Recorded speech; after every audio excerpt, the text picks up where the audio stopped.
quick. Like and subscribe if you want good luck for the next 5 years. Not connecting there as Balle is dominating the competition.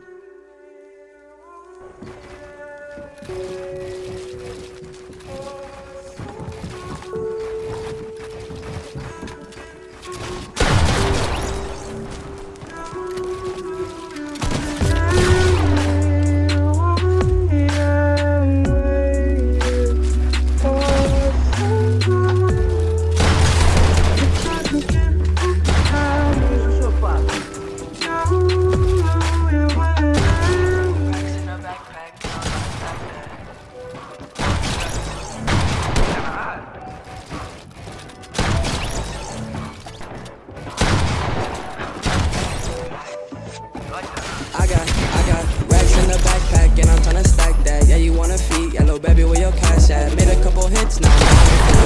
Now they really consistently. Again, the mobile player Balle not getting a call this time and getting kicked off his phone, doing a great job to put some pressure. Hey, Fortnite Moments fans! Want more V-Buck giveaways? Make sure to use code BEAST in the item shop.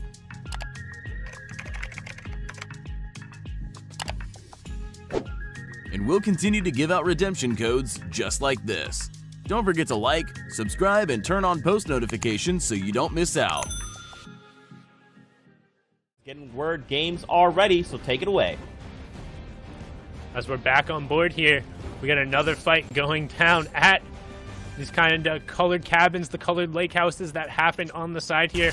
We have Skype being contested again off the start. However, he's picked up double SMG, which is a lot of pressure in the early game. We talked about kind of just how strong the rare SMG can be, but able to put the two together and kind of catch somebody off guard for when they think you would need to reload just like that. We saw Tamir kind of come out of that first fight in an okay spot, but Skype now gonna take it away. He'll get this very, very out-of-the-way drop spot now completely uncontested for himself as we swap on board here to Mude and Rayad. And Mude, I got to give him a shout-out. He was the only mobile player across the entirety of Europe to make it from Week 1 into Week 2.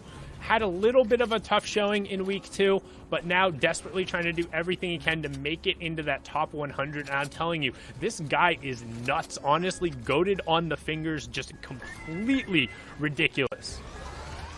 And I have to agree. The fact that he was able to make it into Week 2 as a mobile player shows how good he truly is. Because we'll see if he's going to be able to get out of this situation. Raid really keeping up the pressure, I believe. Who'd already picked up elimination as well as the ramp boost looking to come through here. Ooh, and a little bit different. They're not going to ramp boost in, and that's going to prompt the edit. Shot's going to come on through. Mood going to hit a lot of damage, but Raid going to hit more back as the HP advantage, I think, going over here to Raid and the AR spray coming through. Mood unfortunately going down. Raid coming out the victor of Shark. We'll see how that impacts him in the late game. Yeah, tough fight there. Some really close exchanges going on now. We swap on over to Skype, who has another party coming charging over. Man, these cabins super popular today. Honestly, generally don't see a ton of players come over here. It is a relatively kind of safe drop spot because of its proximity to the rig. You're able to get around the side. You see Synergy again trying to set up a nice little ambush, but Skype's been around the block before. He heard the player coming, almost felt like he was counter trapping that, and Synergy here doesn't have anything. I would be shocked if he's able to get this fight. No shields, only has the gray pistol and the uncommon SMG. He's going to be reliant on getting in the box and using that high spray weapon, but he's also really low on light ammunition. He has 47 bullets, or almost a combined because there's 12 in the pistol. He basically has one SMG clip to make this happen. Will use the flopper, but then immediately gets it traded out, and Skype just, oh, that was like free. That was like if I had been trying to fight Skype. I think in that moment he realized, you know what, I wanted that ambush, I didn't get it. Now I'm stuck in this fight because he could have retreated. He had 67 builds there, but not able to make it happen. As we sweep through these beautiful cars here, we do see Ball here, I believe also a mobile player looking to make a name for himself here, rotating into agency. As we know, Sundown, the agency, very, very hotly contested here in that last game. We'll see if he's going to be able to make the push. And like you said in the cast earlier, you don't want to run at the drum gun player's face. So we'll see what Balle's going to be able to do. Yeah, I believe it's Balle or Balle. I think it's the 2 L's. I'm not sure if he's Spanish, but I know there's some kind of pronunciation on there. But as again, you talked about the mobile player who's signed by E11 in the past couple of months, able to put up a lot of really good performances, particularly in the platform cash cups, able to do incredibly well over there.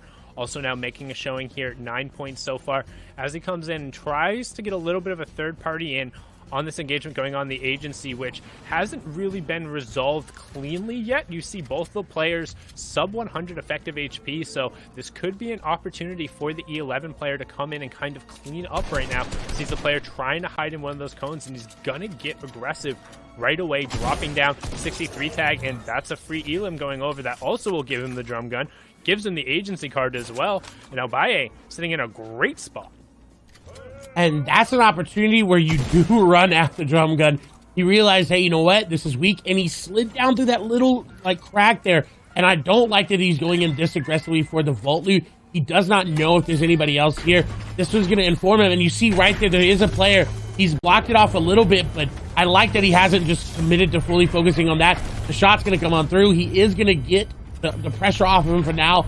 And I don't like that he's thinking about going back in the vault. He needs to go aggressive with the drum gun, and that's the power of it. He takes down Knife, and you said, you know what, you don't want to run at the drum gun player. You don't even want to stand near them, because it's showing its prowess here today. Yeah, kind of, we've talked about the situations where you're able to kind of overcome it, and it's either hitting 2 really strong tack shots as the player pushes in, or kind of getting that one heavy pump. But when you're able to run in with kind of that health advantage going through, I think he could almost tell that because that fight hadn't been able to resolve, and the drum gun player was running so aggressively away from him, that both of those players had to be low. And I was actually kind of a fan of going down and baiting the vault, because if there hadn't been a decisive resolution there, you could bet that the player was either trying to camp it or just get out of dodge. So the aggressive play really benefiting them. And additionally, if you kind of look at where this zone is, it's going to be central towards the map.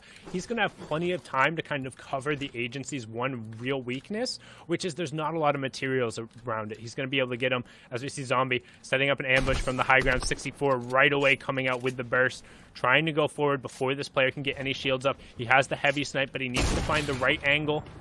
Able to find one where there's only one wall in between, and then pushes forward with the SMG. Nice little finish up there. Scram going down to Zombie, as Flame also picks up Perinkle in the elim feed. That's a big elimination. Scram going down early as we move back over here to Balle, as we see him. Salty Springs now already on his rotation. Got the drum gun, got the vault loot, and he's out. He is not even rotating more into zone. He is looking for eliminations. He's got 3. He does get placement points already. He's looking for the next special, and he's looking to continue this aggression. And that's what this drum gun enables. It enables that aggression that you have, because it's a fallback. It's a safety, right? You get into that box, and you're like, oh, no. Oh, drum gun. There you go. There you go. You're in the box. Drum gun shots coming on through. You don't need to rely on anything else. As he sees another player, we do see Dave going down, and he's actually pushing towards Gambit's Milwaukee. Yeah, and you can see him trying to get up onto the high ground. One thing I feel like players don't kind of take necessarily into account as much as they should during rotations is the innate high and low ground. We saw Scram kind of get destroyed by it earlier there as he's ramping up, but by checking the bush there right away, getting some great shots down with that epic AR, and then just holding forward with the drum gun, phasing in through the box. Generally, we've seen this end in only one way. Can the Gambit player put enough room between himself and get enough space to kind of get off one of those pump shots or squeeze an attack shot before Balle is able to close the gap? He's able to get one, but we talked about it. They have to be 2 big shots. 32 comes out. Another one comes out, but Balle swapping over to that rare shotgun, able to close it out. A brilliant switch there as the player tried to get aggressive and make the play against the drum gun, but a nice little adaptation and some heavier shots coming out from him. Very, very good usage of that drum gun to piece control, as Reyes down here all of a sudden try to get a sneaky play, but the 11 player coming over the top, and as Reyes down below, we at the disadvantage. He doesn't have as good as loot. He doesn't have as good of materials as well. Harpoon, though, going to be used, and this is not something we've seen as much as I would like. As a drum gun just going to come through. Reyes trying to make something happen. You saw the harpoon trying to be used there, but I think it was just an accidental usage. As continued spray here from the E11 player to keep the pressure up. But shots going through. Rayos going on the offensive now. Shots not connecting there as Balle is dominating the competition. Another really good push from him coming out there. Again, you can see him kind of establishing control and using the drum gun to pressure through. But unlike kind of other players we've seen using it, he doesn't stick with it as he pushes through. He kind of baits the player into a little bit of a desperation fight. And then he's just winning the shotgun fight straight up as he already has the health advantage and the positional advantage he established. So some really intelligent play coming out from him. It'll be interesting to see if he's able to kind of continue that run throughout the game. And also if he's able to kind of execute in that regard when he doesn't have the drum gun, because we saw him like third party over towards the agency. You can't realistically expect to come out with agency loot doing that every single game. So it's more, is he able to kind of capitalize on this opportunity when it all works out, and kind of how does that gameplay stick together as we see Cartoon coming over to third party this other fight. Wants to get in on that 1v1, try and take advantage of them not paying attention. Dives in that player's box, hits a huge tack shot, and Devour Walls gets devoured himself. Back to lobby you go, and Cartoon immediately takes what was a 1v1 between these two players and makes it a 1v2 for himself. Trading out some good shots on this tight angle now with that pump shotgun that he was able to pick up. Does have the option to just disengage, is sitting on a veritable horde of floppers and slurpfish, so you can see how he desperately just kind of wants to keep that own space, and Boyer is going to opt to actually disengage away from that fight. Not something we see a ton out of Europe, but Boyer, being one of the veterans, is not afraid to get away from it. However, his E11 counterpart on the other side says, disengage from a fight? What's that? As he continues running towards this player and maintaining high ground control consistently. Again, the mobile player Balle not getting a call this time and getting kicked off his phone, doing a great job to put some pressure onto his opponent. And again, swapping over to that tack shotgun whenever he can in these close range fights, using the drum gun to get in, sticks with it that time as he catches Sikakwa with his, honestly, with his builds out. Really shouldn't have been in that situation when you left your edit out above you, and Balle able to take advantage of it. No return damage coming through, picking up what I believe was his 6th elimination in this lobby. I'm the best of the best right now when it comes to solos. These were some of the best players in the game who were invited to compete in this competition. Some really great up-and-comers also coming out of the open track and being able to make a name for themselves. D-Roller, particularly over in NA East last week with an amazing performance, as Astro picks up Percolino. That's a nice little kind of retribution elimination. He was like, hey, that was for holding me on the edge of the zone. If you're going to be over there out in the open, the heavy snipe again paying off dividends, and back to back. Don't call him Drake. Astro picking up a nice little refresher there. And he's going to pick up a launch pad, so another big pot for his troubles. Upgrades to his rifle, as well as I think he'll get an upgrade on his shotgun. If not, though, still plenty worth it. And he's going to use that nice little bonus of just hucking forward the utility to make sure he brings everything with him to the edge of the zone, as now we can generally expect it to slow down. We've seen a lot of players eliminated so far in this game, Clay. 37 left. 37 left, but that was amazing from Astro SMG. Is he a very, very heads-up play to get that quick scope there? As we swap over here to Yagsu, who's in the middle of Lazy Lake, like you talked about. 37 players. It is going to slow down. This is where, in Fortnite, you're sitting in your box. You're looking for all the information that you can. Like Yagsu here is looking to try to get any information on rotation. He sees these players moving. He sees players peeking at players moving over the top of him. This is going to allow him to get some shots, and now he's going to be able to get his rotate. He can follow Crystal right behind. Does not have to worry about getting shot because those builds are going to protect him. That shotgun shot there, while it didn't really do much, that just kept up the reminder in Crystal's head, hey, I'm behind you. Hey, I'm behind you. Yagsu, very, very smart rotate here for him. He is more likely going to be able to make it in as we swap over to a wide shot here. Boyer there, Captain Win. You see Astro still on that little island. See, he's going to have to get off of it, and he is. Captain Win, though, in a very good spot on a natural high ground here. Inventory looking great. He set himself up in a really good spot to get a victory. Sitting on the 3 floppers right now, tons of shields, so honestly wants to probably be over peaking in this circumstance. As long as he doesn't get hit with kind of that game-ending heavy snipe to the face, he'll be able to go back up to 200, 200. So given his position right now, he should be looking to try and pick off anybody who's able to rotate in late. However, as we talked about, considering the game going to slow down a little bit during this circumstance, pretty much everyone has already made it into this fourth zone. So kind of the next onus, as I say that, you see Baby Mongrel getting picked up down there. Captain Wind able to capitalize on that and throws a little bit of best mates out there for the BM, letting him know, hey, we're still friends, but I'll take those 4 points.